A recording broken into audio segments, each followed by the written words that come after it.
What's going on, everybody? Dr. Vasquez here, coming to you live on January 12th of 2026. That's because we have to talk about malignant narcissism at this point.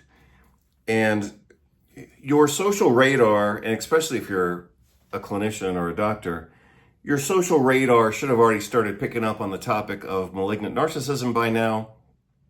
And without mentioning any names, you're already going to know exactly who I'm talking about. So in a sense, that's very good for this conversation because you have a real life example of malignant narcissism in the news every day. So we're going to look at this article that I just read this morning, the title of which is Malignant Narcissism from Fairy Tales to Harsh Reality. This was actually published in 2010, so it's not specific to any politician, probably either then or now, but it is very applicable to one particular politician who's making the international news on an hourly basis, basically. So one of the interesting contributions that I might make to this conversation is a new acronym that I just developed while I was reading this article based on the four main criteria of malignant narcissism. And I'll show you how this acronym works, and I'll show you why it makes sense. And I'll also, I think when I explain why it makes sense, you will also see the real life application of this acronym, again in real time, because malignant narcissism is a topic or a phenomenon, I might say, that we're all being exposed to, but now we need to have the language for it. So the four characteristics of malignant narcissism are, and I'm gonna say these in my order, not in the order of the article, so that you'll understand my acronym, and then I'll explain the acronym and why it makes even more sense. So acronyms are just words made out of other words, typically the first letter of other words, and those are used as mnemonics, which are memory tools. So this is a mnemonic acronym for malignant narcissism. And my acronym for malignant narcissism is, first of all, you have to start with a base of narcissism. They have to demonstrate antisocial behavior. And then the next is paranoid delusions. Basically, they think they're being pursued or people are attacking them and they're always playing the victim. I'm sure that sounds familiar to those of you who have paid attention to politics internationally for the last year. So narcissism, antisocial behavior, paranoia, and sadism. Sadism is what converts regular narcissism, like someone thinking that they're all important, into malignant narcissism, because now they are actively trying to harm people. So that's one of the defining characteristics, again, that converts regular narcissism into malignant narcissism. So the acronym that I created for those four words, narcissism, antisocial, paranoia, and sadism, is N.A.P.S, N-A.P.S, which also, of course, implies, sleep or being sleepy. And we also see that as narcissism progresses from regular narcissism into malignant narcissism, we commonly see that in older people who are developing dementia at the same time. So that also explains how they are converted, so to speak, by time and the progression of their dementia. A person could have narcissism, but they might develop malignant narcissism as they get older and as dementia starts to set in, because the little bit of frontal lobe and executive function control that they had, they're starting to lose that.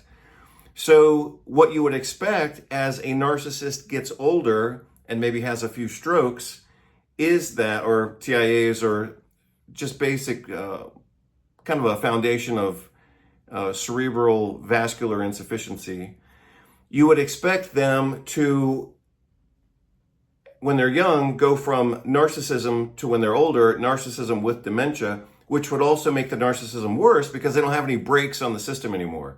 And so you're going to see that narcissism convert into malignant narcissism with age. And if you had like a politician who is of advanced age and showing signs of dementia and neurological decline, if they had previously been a narcissist, you would now expect them reasonably to be a malignant narcissist.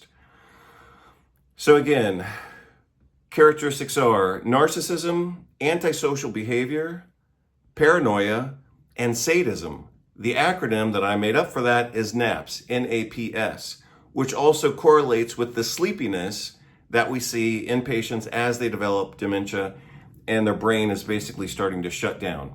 Now, let's see if I might change that a little bit. I just thought of something else.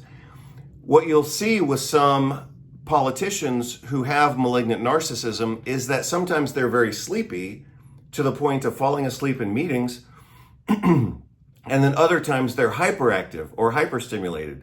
For example, sending out 140 or more than 100 social media messages in a single night. Why would that happen? How could a malignant narcissist with progressive dementia at times be too sleepy for their job and at other times show signs of hyperstimulation? Why would that happen? Well, one of the ways that would happen is if that patient is being medicated with stimulants. So in the case of a particular political personality, what you'll see is that sometimes during the day, he's falling asleep during important meetings, and that sometimes at night, he's hyperactive, sending out more than 100 messages at night to social media. Well, that's because someone is screwing up the timing of his medications. He should be taking his stimulants in the morning, and then the effect of those stimulants kind of wears off throughout the day. But someone is screwing up his schedule, or maybe he's screwing it up and not taking his medications on time, which would be very common and expected for someone with progressive dementia. But that would explain why he's sleepy when he should be alert, and he's alert when he should be sleeping or sleepy. So this is a great article. I'm going to continue reading it, and I will provide the full text of this article. And eventually, as I continue to read it, it's pretty dense. It's a good article. But as I continue to read it, I will eventually post the full text and we'll take it from there.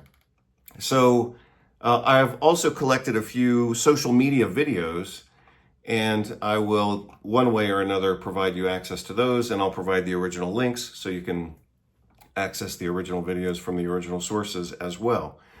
But in my reading of this article this morning, I found that it is a perfect, again, this was published in 2010, it is a perfect representation of certain political behavior that we're witnessing right now internationally. And everything that I am saying to you right now, again, we've got the academic side of it here, published in 2010, but we also have the real world application right in front of you every single day. And you have to know what I'm talking about. And if you don't know exactly what I'm talking about, then you have done an excellent job of insulating yourself from reality, because this is so obvious at this point that we all need to be aware of it. Hope you have a great day. Take care. Bye-bye.